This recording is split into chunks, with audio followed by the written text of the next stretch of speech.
اب کی صورتحال ہے اس کے اوپر بات کرنا چاہتا ہوں کہ ایک عجیب سا ماحول بنا ہوا ہے کہ پہلے سب تیار تھے کہ جی اسمبلی ڈیزالو کرو، نون لیگ کے وزیر کہہ رہے تھے اسمبلیاں ڈیزالو کرو اور ہم تیار ہیں الیکشنز کے لیے، اور ہمیں بار بار چیلنج کیا جا رہا تھا۔ تو جب ہم نے اسمبلیاں ڈیزالو کرنے کا فیصلہ کیا اور آگے بڑھے تو ایک نہیں دو عدم اعتماد آ گئی کہ اعتماد کی بھی ووٹ لو اور عدم اعتماد کی بھی ووٹ لو۔ تو میں آج اپنی قوم کے سامنے تو دو تین چیزیں اس بڑے اہم موقع پہ، یعنی میں سمجھتا ہوں کہ میرا ملک جدھر آج کھڑا ہے، میں نہیں سمجھتا کہ میری اپنی 70 سال کی زندگی میں اس طرح کے میں نے اپنی قوم کو ایک اندھیرے کی طرف اس طرح جاتے ہوئے دیکھا جو آج ہے۔ تو میں یہ بھی آپ سے بتانا چاہتا ہوں کہ کیوں ایک سٹنگ گورنمنٹ، ہماری تقریباً 66% پاکستان ہمارے نیچے ہے، پنجاب اور پختونخوا، گلگت بلتستان اور آزاد کشمیر۔ تو کیوں ہم اپنی دو گورنمنٹس کو گرانا چاہتے ہیں؟ کون سی پاکستان کے اندر حکومت آئی ہے جو کہ اپنی گورنمنٹس کو ڈیزالو کرنا چاہتی ہے؟ یہ کیوں کر رہے ہیں ہم؟ کیا یہ ہم اپنی ذات کے لیے کر رہے ہیں؟ ہمیں تو فائدہ ہے جب ہماری دو گورنمنٹس ہیں اور 66% پاکستان ہمارے نیچے ہے، تو ہمیں کیا ضرورت ہے یہ کرنے کی؟ تو میں سارے پاکستانیوں کو آج بتانا چاہتا ہوں کہ دیکھیں، ہمارا ملک ایک دلدل میں پھنستا جا رہا ہے۔ میں ہر اس پاکستانی سے آج بات کر رہا ہوں جس نے اپنے پیسے ڈالرز باہر بھجوائے نہیں ہوئے، جس کے باہر بڑے بڑے محلات اور بینک اکاؤنٹس نہیں ہیں، جس نے یہاں سے منی لانڈرنگ کر کے پیسہ باہر نہیں بھجوایا۔ میں اس پاکستانی سے بات کر رہا ہوں جس کا جینا مرنا پاکستان میں ہے، جس نے پاکستان کے ساتھ اوپر جانا ہے اور پاکستان کے ساتھ ہی نیچے آنا ہے۔ میں ان سے آج بات کر رہا ہوں کہ دیکھیں، جو ایک آدمی کے فیصلہ 8 مہینے پہلے ایک آدمی نے جو فیصلہ کیا، جو ظلم کیا اس ملک کے اوپر، کوئی دشمن نہیں کر سکتا تھا۔ ایک گورنمنٹ گرائی۔ میں یاد کرانا چاہتا ہوں ساری اپنی قوم کو کہ آپ کسی بھی گوگل کر لیں، پاکستان اکنامک سروے دیکھ لیں، کوئی بھی دیکھ لیں کہ جو گورنمنٹ گرائی گئی تھی وہ اس ملک کی تاریخ کے اندر سب سے زیادہ گروتھ ریٹ تھی، یعنی بڑھ رہی تھی، ترقی کر رہی تھی، دولت میں اضافہ ہو رہا تھا۔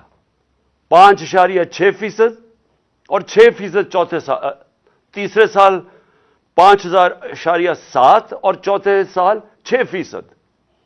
یہ سوائے مارشل لاز کے زمانے میں جبکہ امریکی ڈالر آ رہا تھا کیونکہ ہم ان کے حمایتی تھے، کبھی اس طرح کی ملک ترقی نہیں کر رہا تھا جس گورنمنٹ کو گرایا ایک آدمی نے۔ اور اس نے جو فیصلہ کیا، آج یہ قوم 8 مہینے کے بعد ہم آج ادھر کھڑے ہیں جدھر آپ کسی شعبے سے، طبقے سے پوچھ لیں، بزنس مین سے پوچھ لیں، تاجروں سے پوچھ لیں، ایکسپورٹر سے پوچھ لیں، کسانوں سے پوچھ لیں، مزدوروں سے پوچھیں، تنخواہ دار لوگوں سے پوچھ لیں، کوئی پاکستان کا طبقہ، ریل اسٹیٹ والا پوچھ لیں کہ کدھر پاکستان کھڑا تھا 8 مہینے پہلے اور کس اندھیرے کے اندر آج پاکستان جا رہا ہے۔ اور ہم کیوں اپنی گورنمنٹ کا سوچ رہے ہیں گرانے کا، اور کیوں ہم یہ ڈیزالو کرنے کا ہم نے کیوں فیصلہ کیا؟ کیونکہ ہمیں خوف ہے کہ اگر اس ملک میں جلدی الیکشن نہ کروائے گئے، یہ ملک جس تیزی سے تباہی کی طرف جا رہا ہے سب کے ہاتھ سے نکل جائے گا۔ میں آج اپنے سارے اداروں سے بات کر رہا ہوں، اپنی عدلیہ سے، اپنی ملٹری اسٹیبلشمنٹ سے، اپنے بیوروکریٹ سے، میں ہر طبقے سے آج بات کر رہا ہوں کہ یہ عمران خان کی جنگ نہیں ہے، یہ ہم سب کی جنگ ہے۔ ہاں، میں ان کی جنگ نہیں ہے جن کے پیسے باہر پڑے ہوئے ہیں، جن کی دولت باہر پڑی ہے، جو آتے ہیں پاکستان میں ڈیل کرتے ہیں, NRO کرتے ہیں, پاکستان آ جاتے ہیں, اور یہاں سے جب لوٹ مار ہو جائے اور پکڑنے کی کوئی حساب کوئی پوچھتا تھا, کوئی احتساب ہوتا تو باہر بھاگ جاتے ہیں اور پھر ڈیل کر کے واپس آ جاتے ہیں. ان کے علاوہ میں باقی پاکستانیوں سے آج بات کر رہا ہوں. دیکھیں, ہم نے بڑے مشکل 8 مہینے گزارے ہیں. میں نے اس طرح, یہ میں بار بار کہتا ہوں, جو مجھے ایک آدمی نے جس طرح کی دشمنی کی ہے ہمارے ساتھ, ایک آدمی نے جس طرح کی دشمنی کی ہے, میں سمجھتا ہوں کہ میں نے 50 سال سے قوم مجھے جانتی ہے, مجھے کبھی اس طرح کا احساس نہیں ہوا جس طرح کہ ایسے کہ میں کوئی غدار ہوں ملک کا, کوئی ملک دشمن ہوں. اس طرح کی ہمارے پر اور میری پارٹی, کہ ہمارا قصور کیا تھا؟ ہمارا قصور یہ تھا کہ ہمیں ہٹا کے جو چوروں کا ٹولہ ہمارے اوپر مسلط کیا گیا وہ ہم قبول نہیں کر رہے تھے, اور وہ یہ قوم قبول نہیں کر رہی تھی. واضح ہو گیا کہ قوم ساری آ کے ہمارے ساتھ کھڑی ہو گئی. ہمیں جو برا بھلا بھی کہتے تھے, جب انہوں نے ان چوروں کو دیکھا وہ قوم ہمارے ساتھ آ کے کھڑی ہو گئی. اور اس آدمی کو نظر آ رہا تھا کہ قوم ادھر آ کے کھڑی ہو گئی ہے. الیکشن, بائی الیکشن میں نظر آ رہا تھا, جلسوں میں نظر آ رہا تھا. جب کبھی پاکستان کی قوم اس طرح خود نہیں سڑکوں پہ نکلی جو اس باری ان 8 مہینے میں نکلی ہے, اور بار بار نکلتی گئی. ایک پیغام دے رہی تھی, ساری قوم ایک پیغام دے رہی تھی کہ ہم ان چوروں کے ٹولے کو ہم نہیں قبول کرتے, یہ امپورٹڈ حکومت نامنظور ہے. ساری قوم پیغام دے رہی تھی, اور قوم یہ بھی کہہ رہی تھی کہ دیکھیں ایک ہی طریقہ اس میں سے نکلنے کا, الیکشنز کرواؤ. سروے کے مطابق 70% پاکستانیوں نے, آج 70% پاکستانی کہتے ہیں کہ ملک کا مسائل کا حل الیکشنز ہے, صاف اور شفاف الیکشنز. لیکن ایک آدمی, اور وہ کون تھا جس کو ارشد شریف شہید کہتا تھا, وہ کون تھا؟ وہ ایک آدمی وہ فیصلہ کر بیٹھا تھا کہ جناب میں نے اس پارٹی کو ختم کرنا ہے, عمران خان کو ختم کرنا ہے, ڈسکوالیفائی کسی طرح کرنا ہے, کیسز کرنے ہیں, میری پارٹی کے اوپر کیسز کرنے ہیں, میرے لوگوں کے اوپر. جو شہباز گل سے کیا گیا, جو اعظم سواتی سے کیا گیا, جو جمیل فاروقی, جو ارشد شریف جیسے لوگ, جو یہ سمجھتے تھے کہ ہماری حمایتی ہیں یا وہ ہمارے لیے لکھ رہے ہیں یا ہمارے لیے بول رہے ہیں, ان سب پہ تشدد کیا گیا. سوشل میڈیا کے لوگوں کے اوپر جو کیا گیا, ظلم کیا گیا. اور پھر مجھے آخر میں پلان بنایا گیا کہ مجھے راستے سے ہٹایا جائے. جب پتا چلا کہ کوئی کیس بھی کام نہیں کر رہا, الیکشنز دھاندلی کے باوجود بھی ہم جیت رہے ہیں, تو پھر فیصلہ کیا گیا کہ مجھے مار کے راستے سے ہٹایا جائے. تو میرے پاکستانیوں, آج جو ہمارا ملک جس طرف کھڑا ہے, میں آپ کو صرف آخر میں 2-3 چیزیں بتانا چاہتا ہوں. ایک کہ معیشت جدھر کھڑی ہے, پاکستان کی ایکسپورٹس گر رہی ہیں, ہمارے دور میں ریکارڈ تھی. پاکستان جو باہر سے پیسے ڈالرز بھیجتے تھے, ریمیٹنسز بیرون ملک پاکستانی, وہ گر رہے ہیں. پاکستان کی جو ٹیکس کلیکشن ہے وہ کم ہوتی جا رہی ہے, جو ریکارڈ تھی ہمارے دور میں. پاکستان کی انڈسٹری, اور انڈسٹری اٹھانا اتنے سالوں کے بعد ہماری انڈسٹری اوپر آ رہی تھی, اور یہ کرونا کے باوجود انڈسٹری اوپر آ رہی تھی. اصل تو نوکریاں انڈسٹری دیتی ہے, اصل تو ایک قوم کی دولت کے اندر اضافہ انڈسٹریز دیتی ہیں. اصل ہماری جو ایکسپورٹس بڑی ہیں وہ ٹیکسٹائل انڈسٹری کی وجہ سے بڑی ہے. تو ہماری انڈسٹری بڑھ رہی تھی. آج ہماری انڈسٹری 0 سے نیچے چلی گئی ہے. آج فیکٹریاں بند ہو رہی ہیں, آج مزدور بے روزگار ہو رہے ہیں. آج جب آپ کی ایکسپورٹس اور ریمیٹنسز جب گرنی شروع ہوتی ہیں تو ڈالر کم آ رہے ہیں, لیکن ڈالر کے قرضے بڑھتے جا رہے ہیں. اور آج ہمارے پاس خوف ہے کہ ہماری اب قرضوں کی قسطیں ادا کرنے کے لیے ہمارے پاس ڈالر نہیں ہے. آج ایل سیز نہیں کھل رہی,